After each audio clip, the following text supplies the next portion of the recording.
Welcome back to the Football Front Podcast. Sorry again. Still haven't gotten the mic set back up.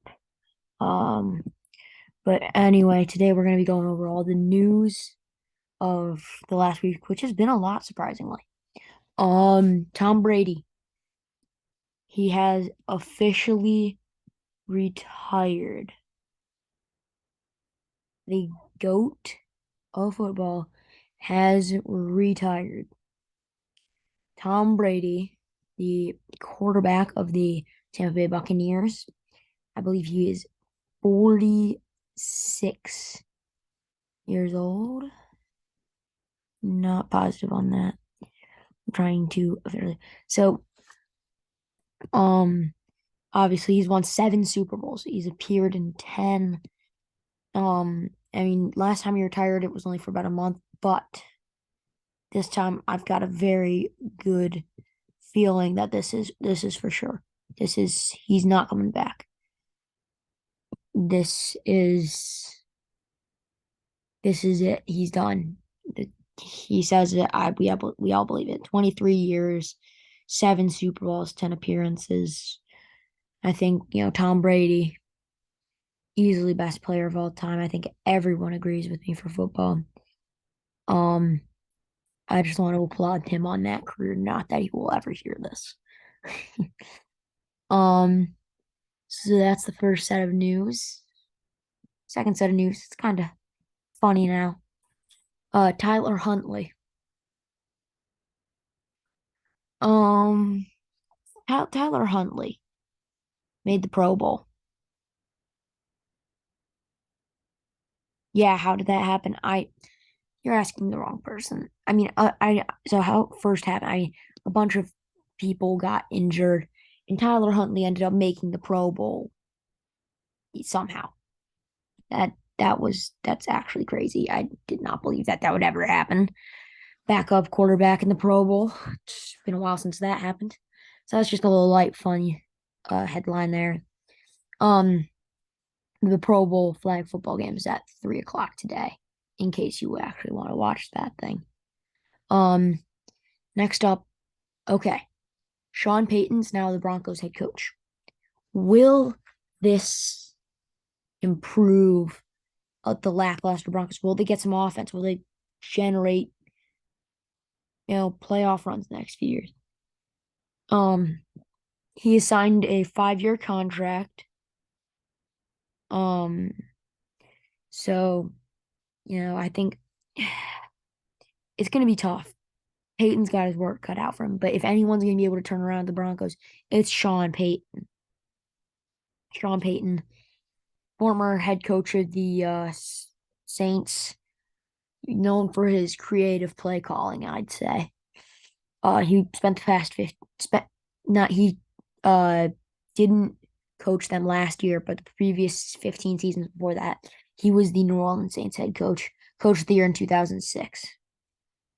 Um, it's gonna it's gonna be interesting to see um how he does there because he's gonna have to carry Russell Wilson back to being a superstar quarterback because that he was not one last year. Russell Wilson was not a superstar quarterback last year. I think that's pretty obvious. And now that's Sean Payton's job to get him back to that level.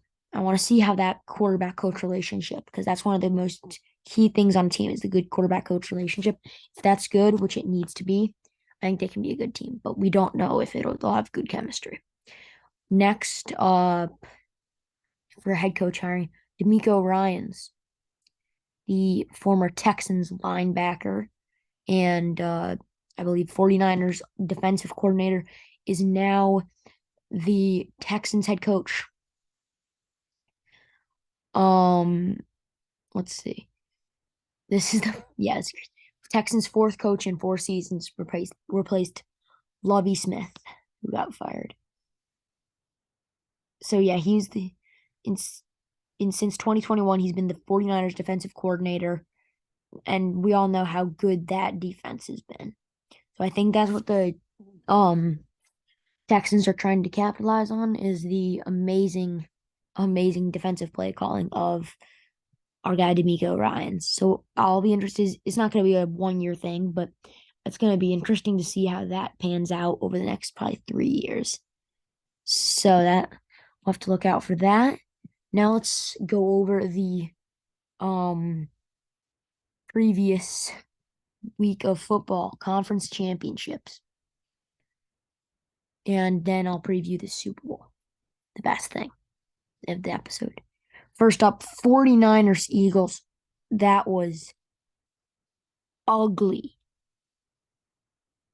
That was ugly for the 49ers. Absolutely horrible game for the 49ers. But this is how the game went.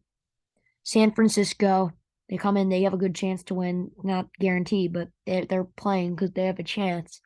And Brock Purdy gets hurt. And then fourth quarterback of the year, Josh Johnson comes in. And then he gets hurt in the third quarter, and Purdy is forced to come back in on a hurt elbow. And the game by then was already over. That was just an ugly game for the 49ers. Absolutely devastated by injuries in that game. Let's see. So Josh Johnson was their leading quarterback, 7 for 13, 74 yards.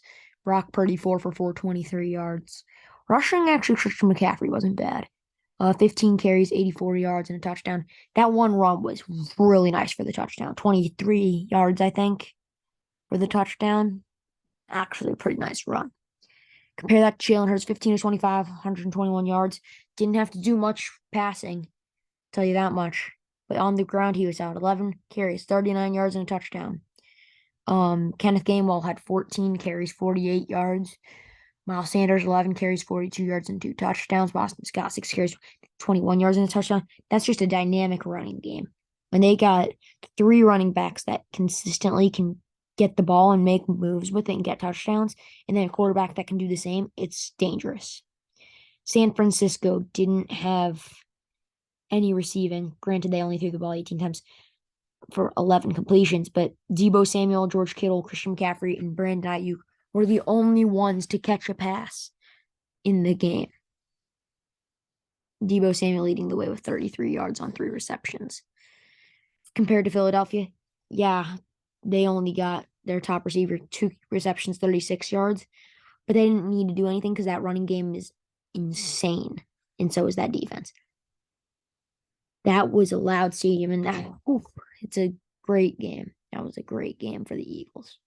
So now we'll move on to who the Eagles will be playing, because they are playing the Kansas City Chiefs, who won on a game-winning field goal from Harrison Butker.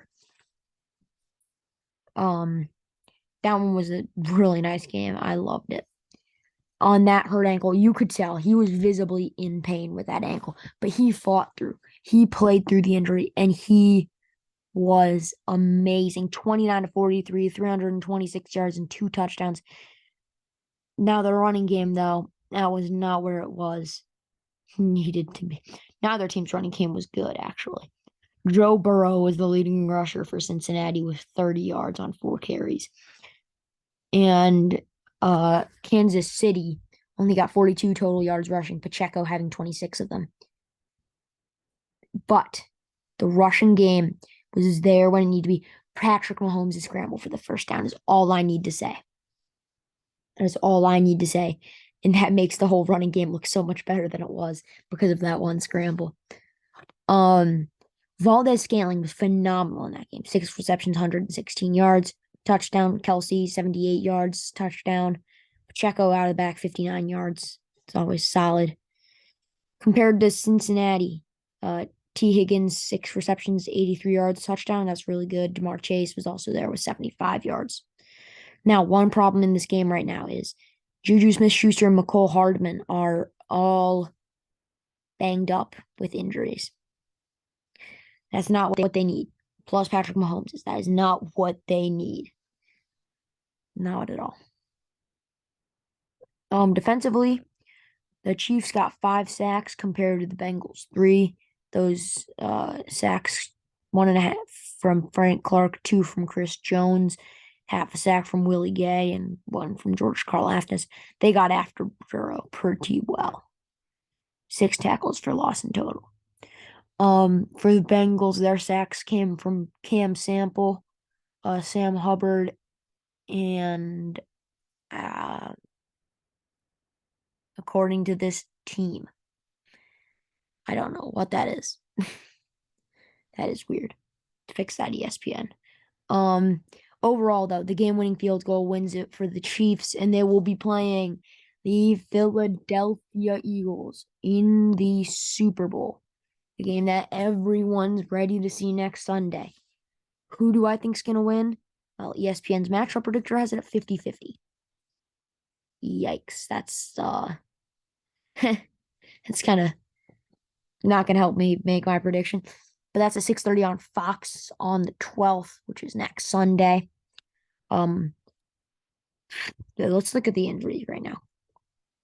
L'Jarius Sneed, questionable. Juju, questionable. Kadarius Toney, questionable. Willie Gay, questionable. McCole Hardman is doubtful. I don't think he'll play. Compared to only the 2 injuries of the Eagles, well, I don't think that Josh Sills is an injury. That one's not an injury, I don't think. And then Aaron Sapasu's on injured reserve. So looking at the comparisons, quarterback, I gotta take Mahomes. He's been here. He's been to the Super Bowl. He can win this for the Chiefs. Jalen Hurts, it's his first real playoff run. Last year he made it to the wild card, lost to Brady. I think he's a heck of a quarterback, and he probably could win MVP. But I'm gonna take the guy that's been there, Patrick Mahomes. In the rushing game, Miles Sanders. Every day of the week over Isaiah Pacheco. But Isaiah Pacheco is not someone to underrate because he's pretty good himself. I'm not going to underrate Pacheco, but I'm taking Miles Sanders because he's also dynamic out of the back. Receiving, I've got to go with the Eagles. They got A.J. Brown, Devonta Smith, I believe Dallas Goedert as well. Like they got a really good receiving core compared to Travis Kelce being the main receiver, like main pass catcher for the Chiefs. And then Juju, who's questionable. Kadarius Toney, questionable without McCole Hardman. All of that's going to hurt the Chiefs in this game with the receivers not being at 100%. I think they'll be fine. It's going to be a close game. Offensive line, got to go Eagles. And defense, I got to go Eagles. It makes it look like the Eagles are going to outwardly win this game and kill them based off the comparison, but that's not what I think. I think the Chiefs will come in. They will go in my score prediction, 30-28. Chiefs on top. 30-28 Chiefs on top. Why do I think that? I think because, again, they've been there. Kelce, Mahomes, they've been there. Hurts has not. Sanders has not. A.J. Brown has not. Devonta Smith has not. That offense is good, but it's not been in the Super Bowl. And I could see them getting off to a little slow start, and Patrick Mahomes will come out firing. But I think it all depends on how his ankle holds up. He's going to have 2 weeks to heal. He's week through that when I'm recording this. We'll see how he is. He's not on the injury report, and that's a good thing. Patrick Mahomes will be playing in this. And it is going to be an exciting game. I'm really excited to watch it. Now I'm going to go and do my rankings for the top 10 running backs. Starting off, I'm going to say some honorable mentions. Travis Etienne, Jaguars running back, rushed for over 1,000 yards, 1,108 to be exact, and 5 touchdowns. Out of the back, he also got 299 yards and no touchdowns, but it was so hard to keep him off this list. So these are now next 4 are people that I could have maybe thrown in at 10, but I'm not going to. Jamal Williams, Aaron Jones, Ramondre Stevenson, Najee Harris. I'm pretty sure none of them got 1,000 yards, but they were all in the upper 900s and then very solid receiving wise. But they just fell out of the top 50. Well, they're in the top 50. They fell out of the top 10. At number 10 for my list, I have Joe Mixon. Joe Mixon got 799 rushing yards, and that doesn't sound great. He only played in 14 games, though. But out of the back, he had 400 receiving yards and 2 touchdowns. You can't tell me like that he is not a top tier running back. When he's on, he's on. He gets 6 touchdowns rushing as well on the year.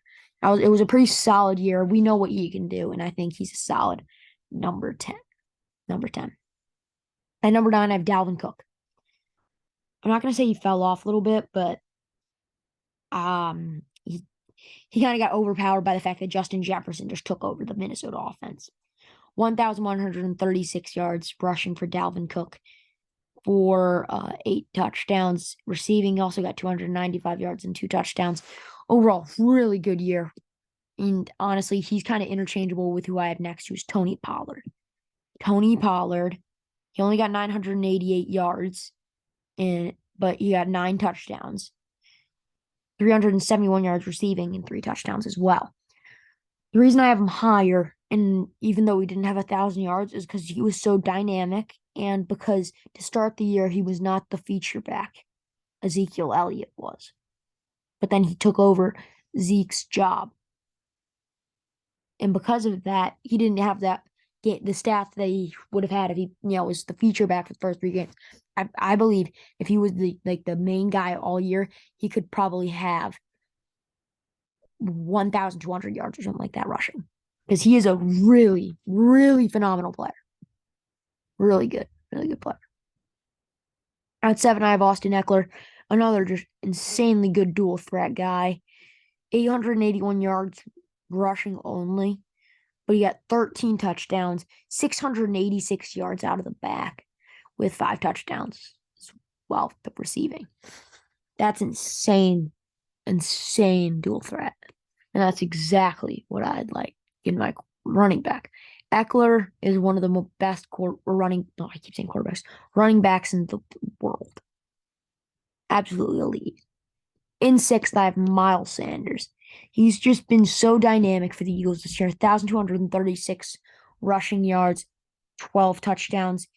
And then receiving, yes, he only had 78 receiving yards and no touchdowns, but he's been such a good rusher, especially in the playoffs. He's been really good for them in the playoffs, the Eagles. He's part of the reason they're here, because he's been insane in the rushing game. And I think he might even get higher by next year. At 5, I've got Josh Jacobs, another absolutely dynamic guy out of the back. 1,608 rushing yards with 12 touchdowns, and then 395 receiving yards with no touchdowns. But he's been absolutely dynamic for a lackluster Vegas team.